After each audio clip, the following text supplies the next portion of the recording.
Sa ngalan ng Ama at ng Anak at ng Espiritu Santo.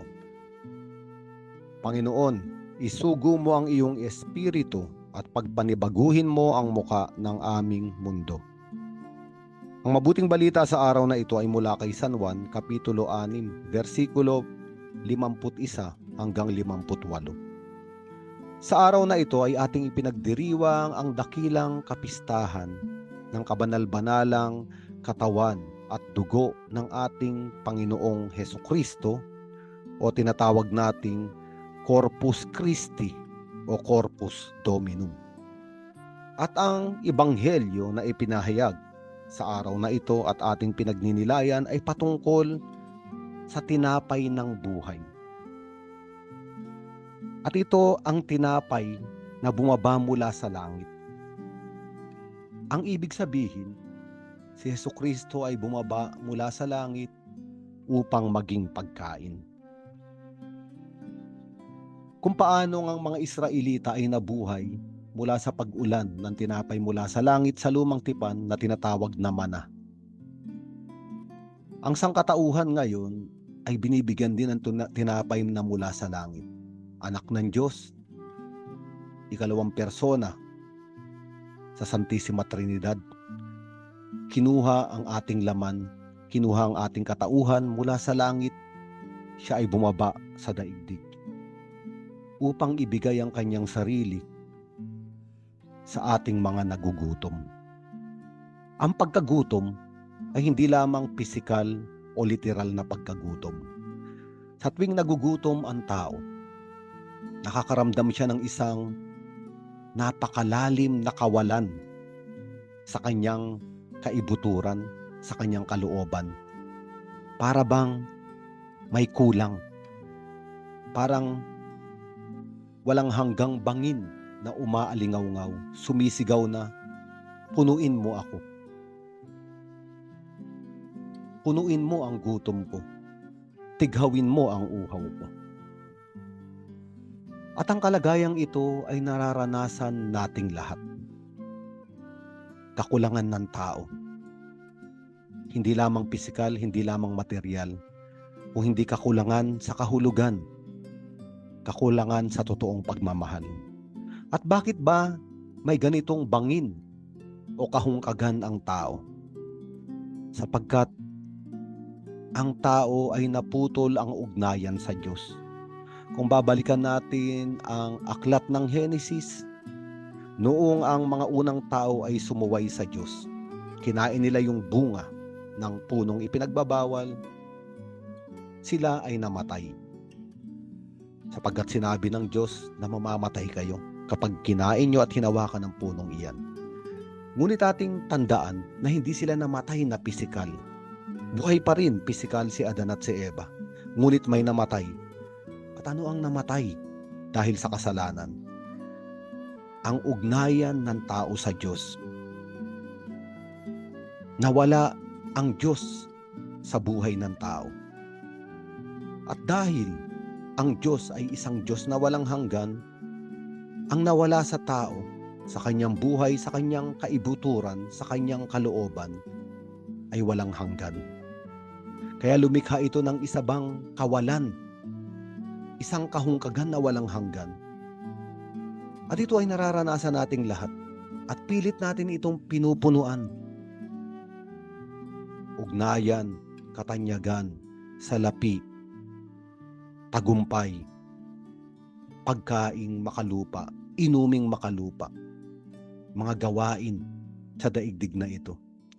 Ngunit ating alalahanin na ang lahat ng bagay sa daigdig na ito na pilit nating ipinupuno sa ating buhay ay mga bagay na may hangganan. At kapag natapos na at kapag nawala na sila, ayun na naman, sumisigaw na naman yung kahungkagan, yung kawalan. Punuin mo ako, punuin mo ako. At ang mabuting balitang ito ay ang sagot doon sa kahungkagan at kawalan na isinisigaw ng tao. Kailangan bumaba ng isang Diyos na walang hanggan upang punuan ang kawalan at kahungkagan na walang hanggan sa tao.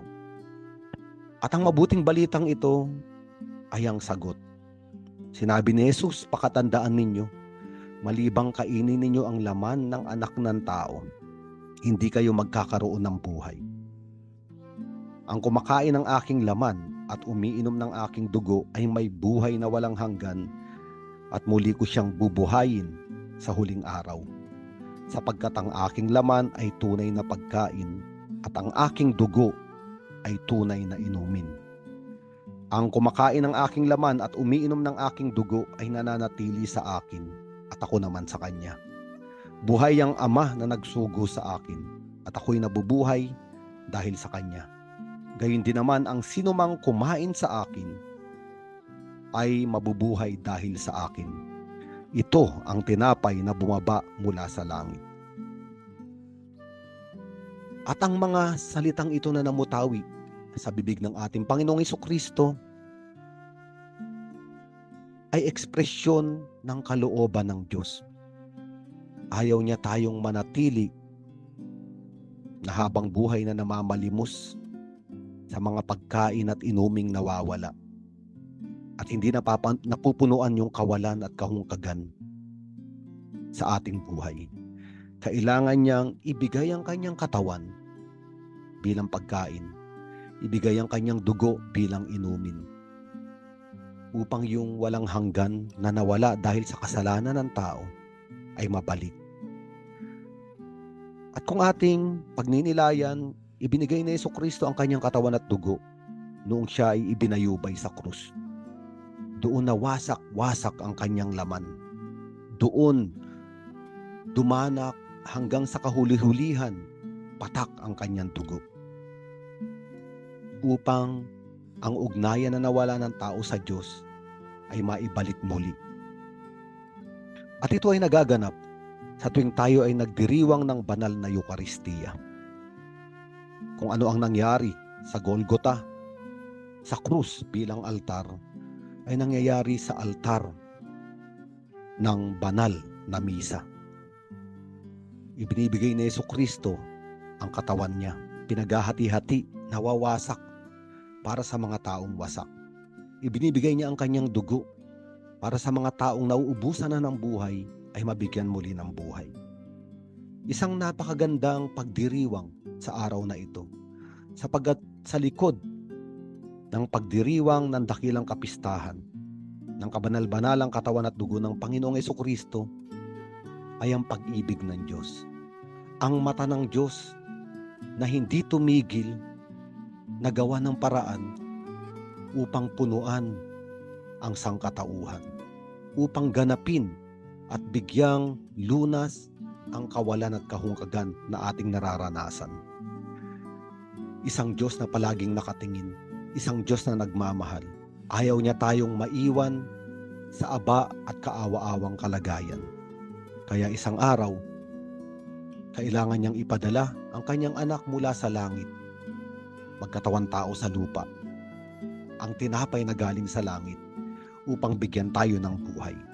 Sa araw na ito, sa pagdiriwang natin ng banal na Eucharistia, pagnilayan natin ang Diyos na nagmamahal, ang Diyos na kayang mawasak upang tayong mga wasak ay muling mabuo, ang Diyos na kayang ibigay ang kanyang dugo, simbolo ng buhay, upang tayong mga tao, pisikal na buhay ngunit walang buhay, ay makaranas ng buhay, at hindi lang buhay sa daigdig na ito, kung hindi isang buhay bilang pakikibahagi sa buhay ng Diyos, ang buhay na walang hanggan.